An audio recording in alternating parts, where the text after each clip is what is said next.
Welcome How to are the you? Sapphic World Book Club. Oh, I'm so happy to be here. Thank you. Well, we've been talking about what happens on location, of course. And before we start with all the burning questions, because we have a lot of them, Okay. so prepare yourself. You have been gracious enough to allow us to give away two books. Yep. Either a physical copy, depends on where the person is, or an audio code, or an ebook. Ebook. Yes. So that can be arranged later, but of course we have our little number game. So that's easiest because we're on Zoom. Yep. So to the person who'd like to, join this game and be one of the winners, you have to guess a number between 0 and 50. And you have to set that in, put that in the chat to Jess. She's gonna collect them all, and the two people that are closest by to our number, I have picked a number before we start it. Um, they will win. Perfect. Perfect. Yes. Okay. Um, shall we just start? I'm ready. Are Yep. you ready? Okay. First question is from our book club that we ended with is, do you have a murder board in your house that connects all your books and your characters and your stories? I would love to say yes, that I have a murder board. That is like the coolest thing I think in the world. I guess my murder board is kind of in my head and not Really? actually in my house. Hmm. But I do think it's really cool when authors do like connect little things from different books. And I wanted to do that. And I feel like this one was my real opportunity to do that in a couple of different ways. But that is an awesome question, and not a physical one, but I'd say a mental one. So it's not even a spreadsheet one. No. Wow. How do you keep track of all the names and all the locations and all the...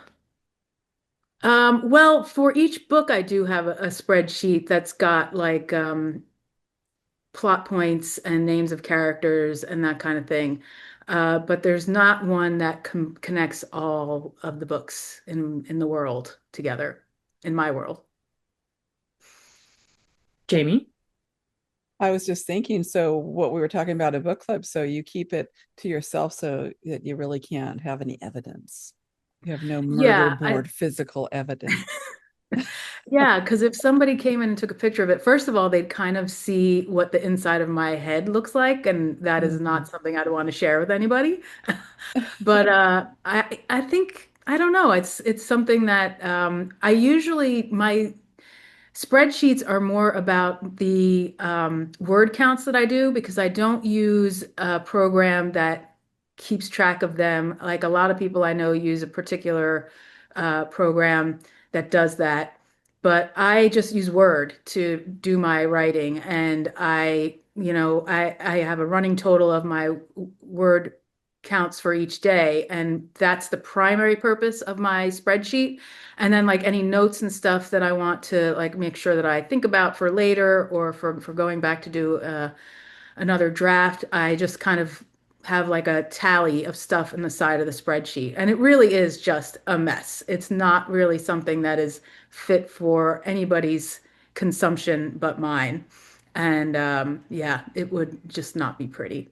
I'd Would be you embarrassed. would you say that then you're a pantser, not a plotter? Absolutely a pantser, but wanting to be a plotter. I would love to be so organized that I could like plan things out in advance and have things that I knew were coming up in my book, in my books, but it's just not something that my brain really can do. I mean, I would love that. My fondest wish is to be a reformed pantser. And I just maybe I need to be in like a 12-step program for pantsers who want to be plotters because I would join.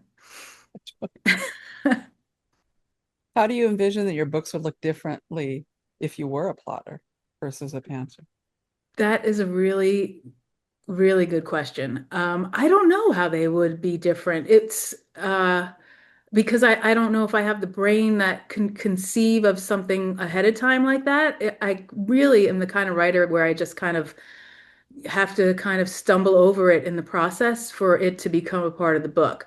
There is some stuff that I do, like when I'm researching characters, I'll make sure that there's some pre-work done on them. Like I want to know my characters really well before I start to draft, but the actual plotting of it is a lot of on the fly in the moment and oh, that's an interesting turn. Let me put that in there kind of deal. Mhm. And how many times do you have to go back over and say like, "Oh, there's now there's the plot hole because my brain went wheep instead of whoosh." Yeah. Several times in each book, I've had to go through it. And sometimes it's something small enough that I can go back and do it, like in the moment, like in the morning when I'm reading over stuff that I've read before attempting my words for the day. I can go back, or I make myself a note in my messy spreadsheet and I go back and do it that way. Um, but a lot of times it's just, it has to be done after the fact when I've already kind of explored where that's going to go and then come back and do it later.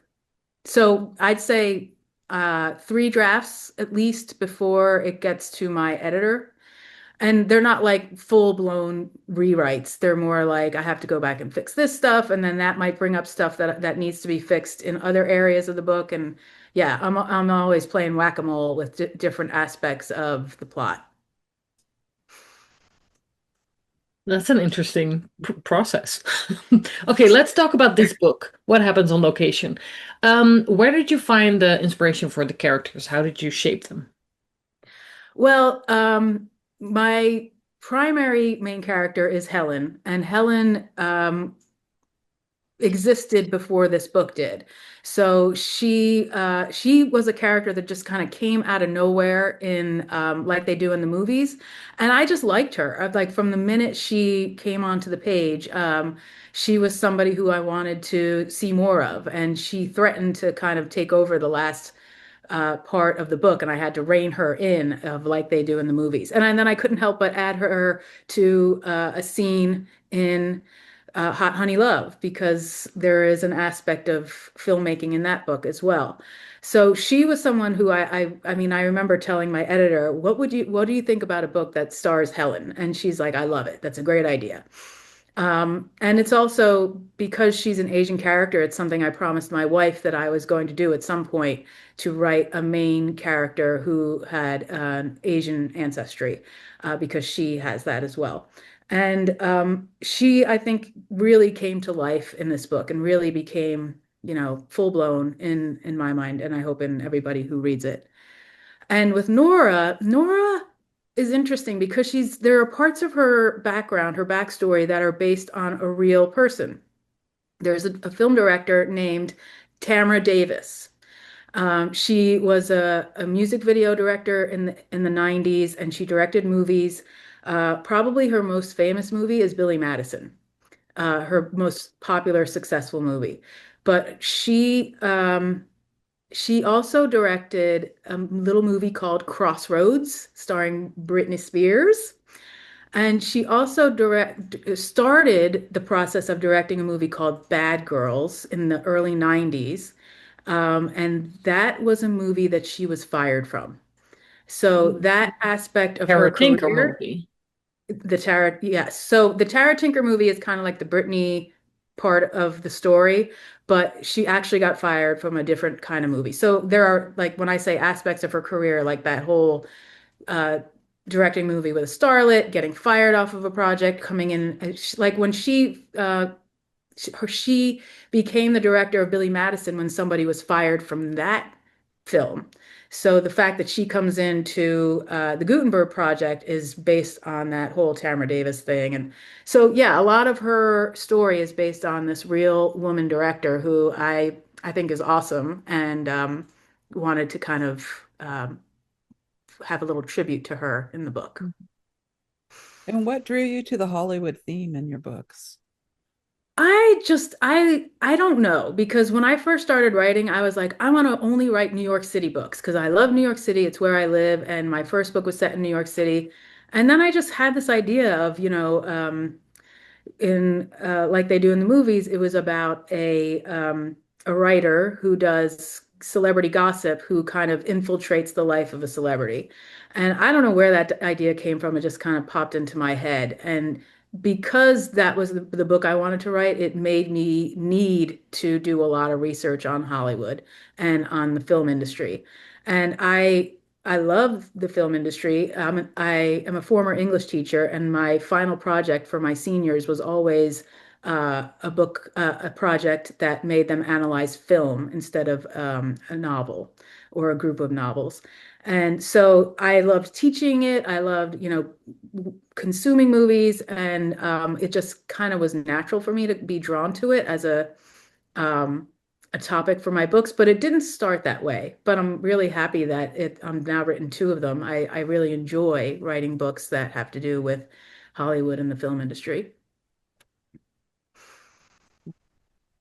And what kind of research do you do? I mean, it sounds like you've done a lot of research I into I the I curriculum. do, and I really enjoy the research, and almost to the fact where it like stops me in my tracks, and I don't get my words in for the day because I'm just too busy consuming a lot of. I tell you, YouTube really, if you want to know anything about the film industry on any level, like on the most professional level to like a guy with an iPhone who wants to, or a woman with an iPhone who wants to make a movie, you go to YouTube and you can find out really anything that you want.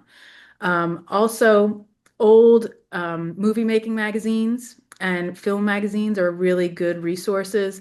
I've read a book called Shoot to Kill, which is by, oh, what is her name? She's a woman producer who's part of, my wife is telling me it's Christine Vachon. And she's a producer for a company called Killer Films, and that came up through the 90s in the independent film era.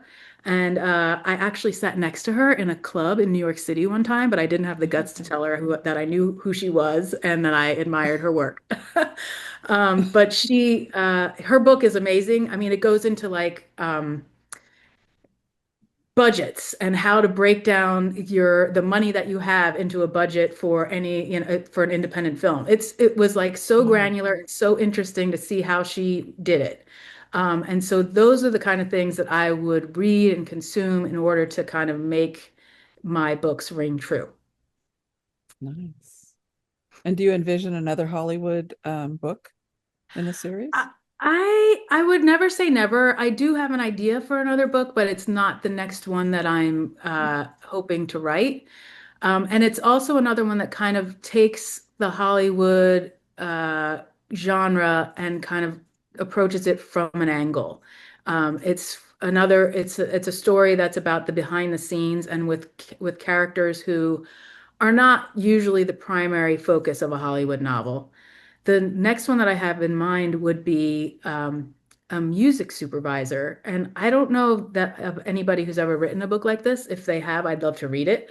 But a music supervisor is the person who's in charge of getting the clearances for the music that a director wants to put in their movies. And it just sounds like the most amazing job.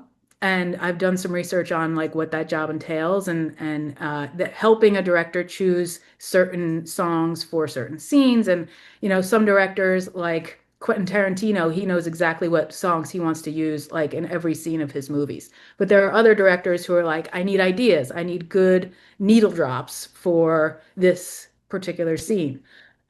Mhm. And I think a Bless. story Bless you. thank you, that kind of tells that point of view of that journey of inserting that into a movie would be kind of interesting. Mhm. Um, I don't know if other people would think that's interesting. I guess I have to make the romantic aspect as interesting as the um, film and background. Who would be the romance interest? One of the artists? That's a very good Or question. I have thought about that, and I think it would be. It would have to be some kind of musician, maybe, who is approached by our music supervisor to contribute to a film and is resistant. I think it could be that could be really interesting. There are some movies who, the movie Mrs. Robinson. No, that's not it. It's The Graduate with Dustin Hoffman from the 60s. So that movie has all of the same music. It's all from Simon and Garfunkel. So I'm thinking that, if a director was like, I want, this version of like a Simon and Garfunkel kind of thing, and then the musician is like, no, you can't have any of my music. I think that would be some really good um, conflict. Uh, Hmm. yeah. And I've never talked about that, so keep it in your hat. Don't tell anybody. You know That's this what is gonna be on YouTube right now. Oh, Right. shoot. Oh, But well. I know the editor, so if you want to take it out.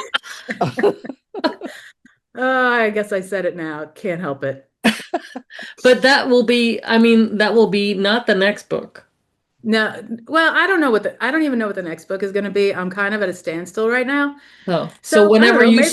you're Maybe behind it your will be Word the next book. document, then Yeah. Yeah. Yeah, so the next book I did have this really interesting idea, but I haven't written anything in a few months, and I'm probably not going to write again till January. So I still have some time to kind of like think about it and let it marinate a little more in my weird murder board brain to get it into shape for me to actually start drafting.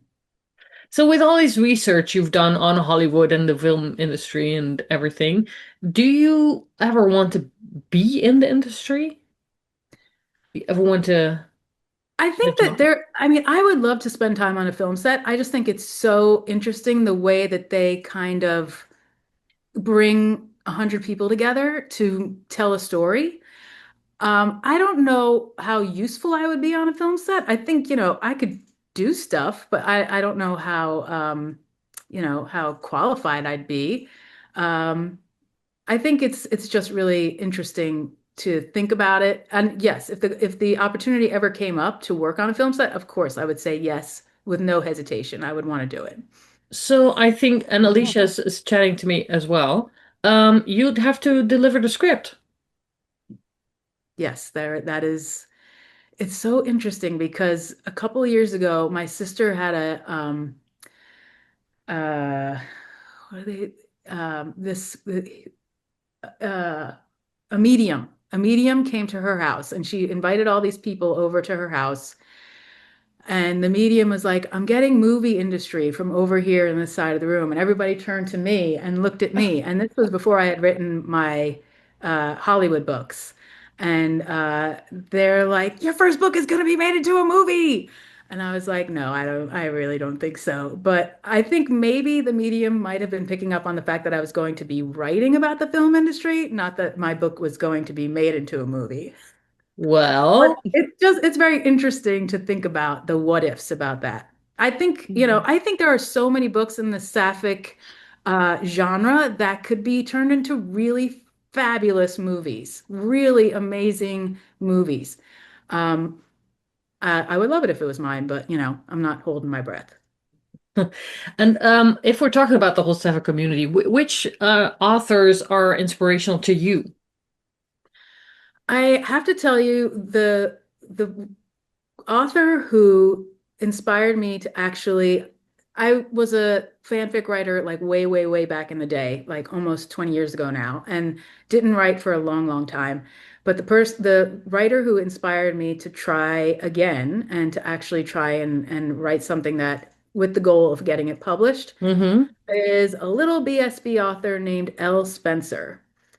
Oh, And wow. she, I I just love her. love her books so much. Yes, I yes. don't know where she is or what she's doing right now. She hasn't released anything in a while, but she is my favorite. She's my all-time favorite. And there are so many others that I love, and I just feel like if I start naming other people, I'm gonna get in trouble because of the ones that I don't name. Right. Um, but if there's anybody I would love to see, writing something new, it would be Elle Spencer. I really enjoy her. Yeah, I haven't thought about her in a long time because she kind of dropped off the face of the earth. Yeah, I Yeah, And love her yeah, her books as books are well. so good. yeah, Mm. yeah. I mean, Uh, Probably one of my favorites is 30 Dates in 30 Days. It's just Mm. such a fun, funny book. And if there was ever a book that could be turned into a movie, I would love to see that movie. Oh, Yes. on the heels of that, Chris Z has a question of which of your books would you like to see as a movie? Wow. Um, I I think that's a really hard question. I like all of my books. I think they're all pretty entertaining. I think that because of the New York setting, I think Rules of Forever, I would love to see the New York of that on the big screen because I kind of intentionally chose some really cool New York locations that would be really cinematic. And I would love to see it. Did you then go out to those locations and write a little on a laptop? No, I didn't do that, but I did go around and take pictures, and I have lots of pictures from all the different places that I chose to put in that book. And one thing that I do when is an auction in our community is when I annotate a book for a prize, I always include photos. And that's something that I enjoy doing because I feel like it does bring a person a little closer to locate. Oh, look, Alicia's got her photos from that was from the latest, Really? right? Yeah. So I think that it's an interesting way to kind of bring the visual into the story. That's cool. I'm mindful of the time. Do you have a few more minutes? Can we have? Because I have a lot more. Absolutely. Sure. Okay, great. Um, let's see about we were talking in a book club about Helen and her qualities as an ice queen. Ah, mhm. Someone said, um, did she give off ice queen vibes? We had people in both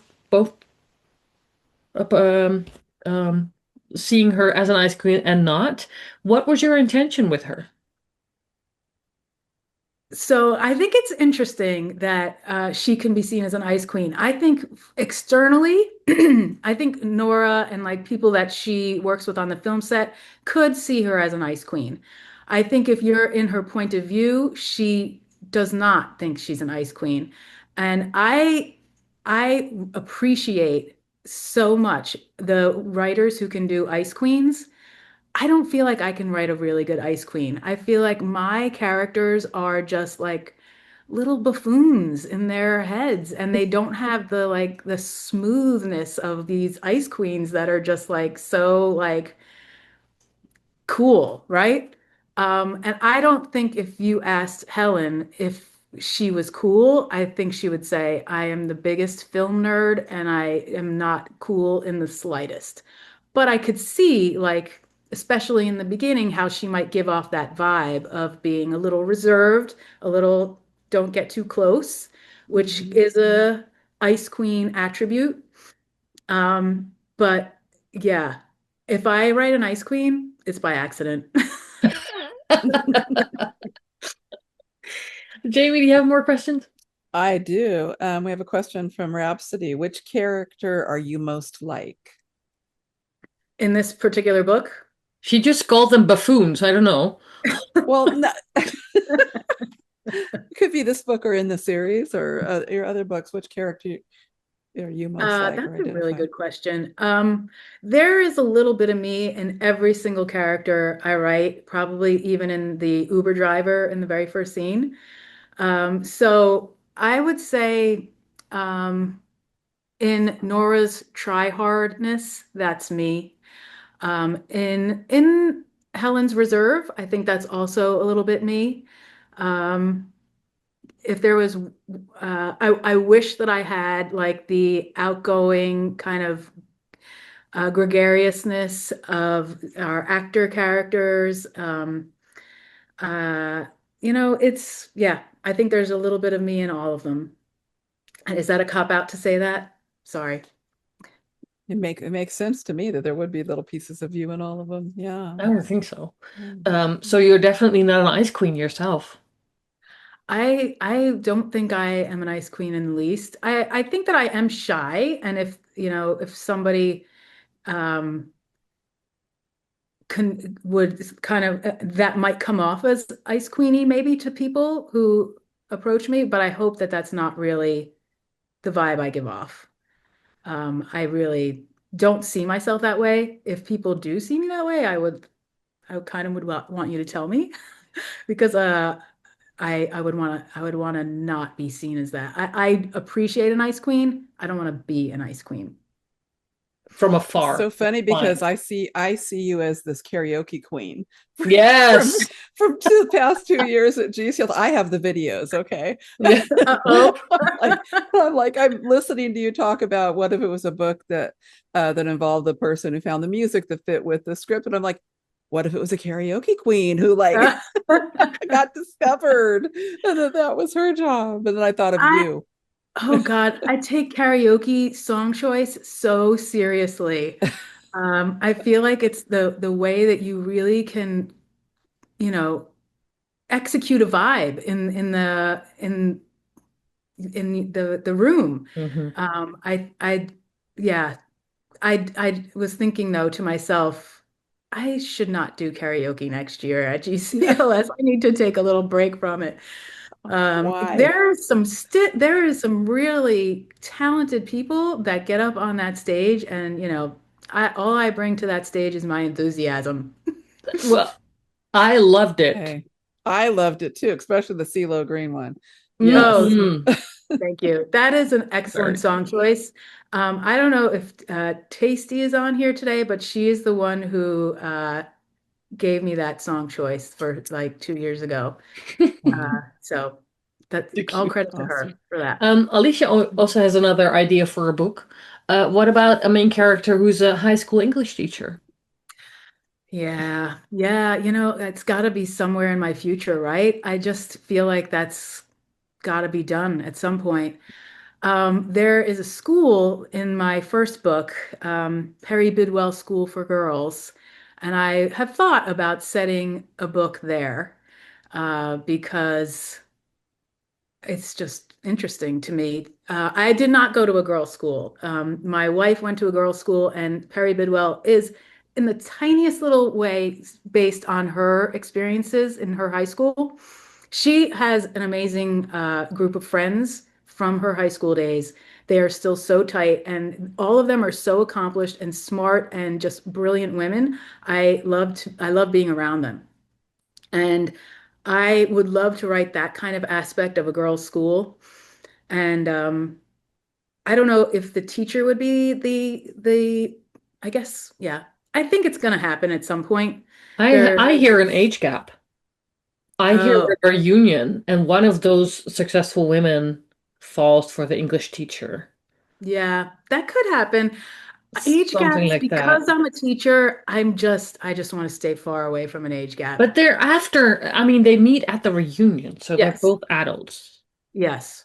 I feel like they do in the movies was the age gap novel for me because there's like a 10-year age difference, and that's about all I think I could I dare you. handle. Uh-oh. Make it more. Oh boy. Yeah. Maybe Wow. 50, 15 years, something. They Could would have to happen. be out of school a long, long time for me to consider a former student and a teacher. I just makes me uncomfortable, Yeah. even if, yeah. But I would love to see a teacher and maybe an administrator or a teacher and another teacher, a teacher,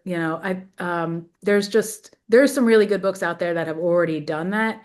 Um, it's can I feel like I can do anything that's a little bit of a swerve to what's already been done, right? And Right. I think Yeah. Of that's like all of Sapphic romance is course. trying to find your own way into a trope or into a plot line.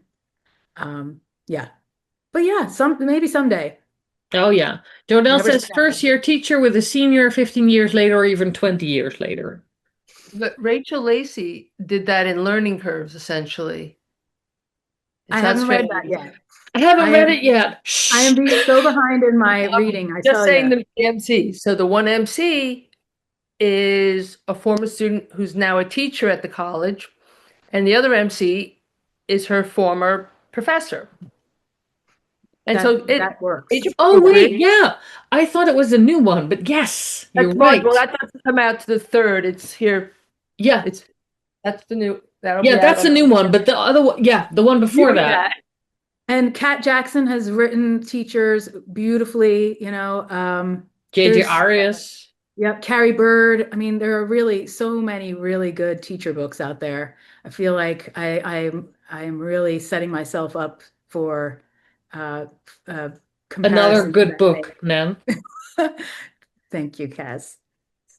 Rhapsody says immediately reminded me of the movie Loving Annabelle. Yeah, I'm sorry. I really didn't like Loving Annabelle. It just got too, it's Perfect. just something that I just, as a former teacher, I'm just like, "Ugh." Yeah. Couldn't do it. Can't really do it. Totally get it. Yeah, I get it. Okay. Last question, Jamie. You won, me one. Go for it. Oh, okay. Well, I have one that ties back to all the characters that you've written. If you were stuck on a desert island, which one of your characters would you pick to spend the time with you there and why? That is really pretty easy. That would be Steph from Hot Honey Love because she's a good cook, and I figured she could figure out a way to make some delicious food even if we were on a desert island. Hey, love it. I'll buy a ticket to come visit because that was some good food in that book. Oh yeah, Mhm. yeah. Mm-mm. Yeah, the research on that was really fun.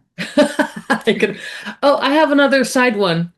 Can I ask like a question, last question B? Yeah, of course. Okay, because Alicia wanted to know what's your favorite cocktail when writing, when you finish a manuscript, and on release day? Yeah.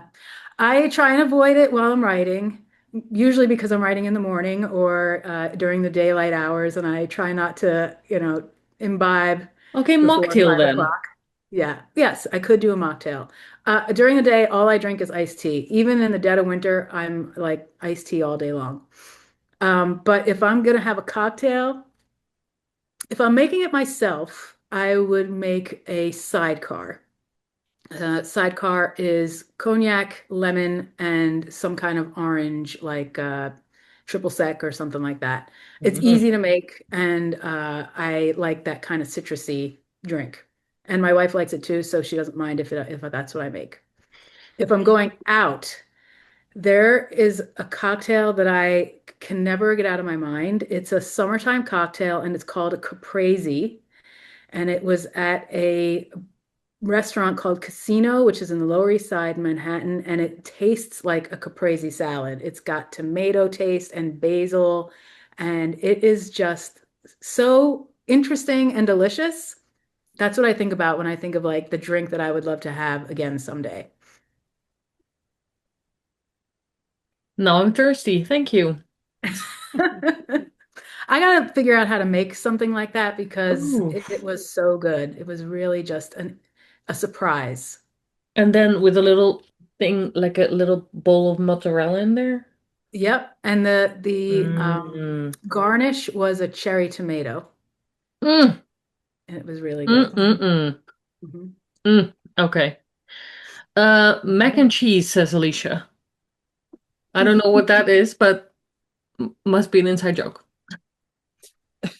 Mac and cheese. A mac and cheese cocktail? No. No. Oh. Mm. Okay, I've got one more question. The desert island. Okay. Oh, the desert island. Got it, Alicia. Sorry. I get a lot of comments, so I'm a little late on the uptake. Jamie, last one. Yes. So, what genre, if any, would you like to write about but haven't tried yet, and why or why not?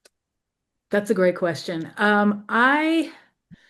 If I'm not reading a sapphic romance, I love a mystery. I love like something that's got like layers to it that it feels like it needs to be like reverse engineered. I'm thinking like Fingersmith, something like that. Mm. I don't know if I could write something like that because I think it does take a lot of the skills that I don't have, plotter skills. And I just don't think that I, my brain works that way. But if I could, I would love to write something like a mystery or something that's got a lot of kind of intrigue in it, which is very different from what I write right now. So, Hmm. go figure.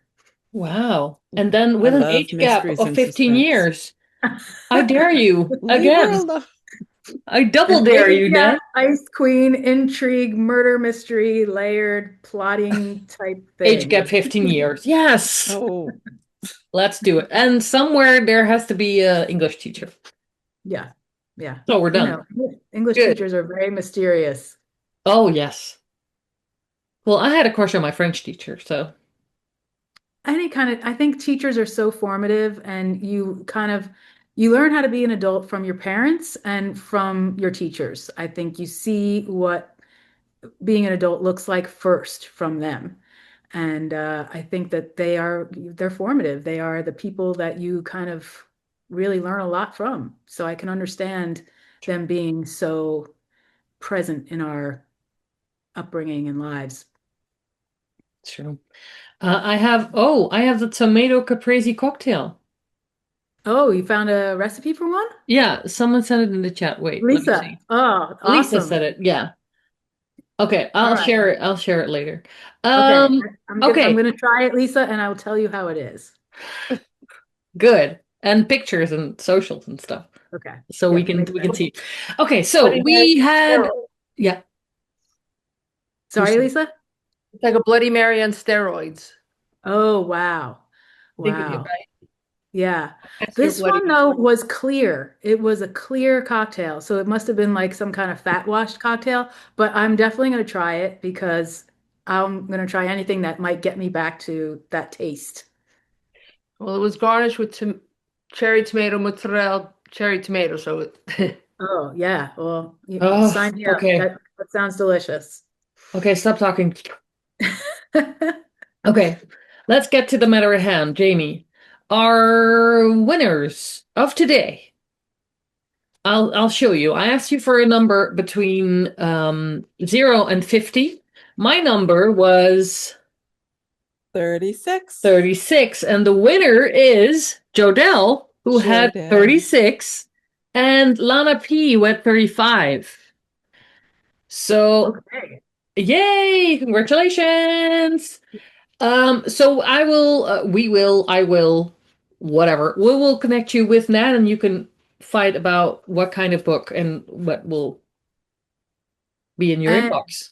And if you in your travels have already picked up this book, I can give you a different book or, we can work it out. It doesn't matter. I'll get you something that you want to read. That's Sounds good. great. Cool. Sounds good. Yay. Okay. Um, thank you, Nan, for being with Yeah. us. Thank you for having me. This was such a delight. I enjoyed every minute of it. Well, Thank you so great. much. That's great. And thank you everyone for joining us. One really quick thing, if we haven't found you yet on socials, on your website, can you do a quick plug? My Instagram is where I probably spend the most time is at Nan Campbell Writes. It's the same for Facebook and Blue Sky, which unfortunately I don't check very often. And my website is nancampbellwrites.com. So I'm pretty available. You can find me pretty much anywhere. Good.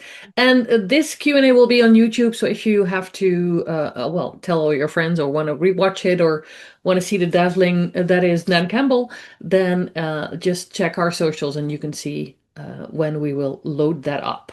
Okay. Thank you very much again. Thank you again. This I'll was wish so you fun. wish you all the a happy Christmas, a good start of the new year, and then in the new year, which we have a little break, but then I think it's the 17th of January, Jamie? I think so. Thank you. I don't have a calendar for me. Yes, it's Oh, the so 17th. we are No, so it's the 17th. it's the 17th. Yes, the 17th. 17th. 2026 will start with a slightly different book club because we will have our first guest of Ready? the year will be Quinn Riley. Quinn Riley. Yeah, which is very cool. And of course, we probably won't have like the whole talk about the book first because she did so many, and we're just gonna ask her all the questions that you want to know. So keep your eye on our socials, and you will see whenever that will happen, and just register, and you will be there. Yes. Okay. Merry Christmas Happy already. holidays. Happy holidays. Happy holidays. Happy Good Happy start of the holidays, new everybody. year. Hanukkah. And Bye. thank you for joining us this year. Thank you, everyone. Thank you, Nan. Thank you, Nan. Bye. Bye, guys. Bye. Happy holidays.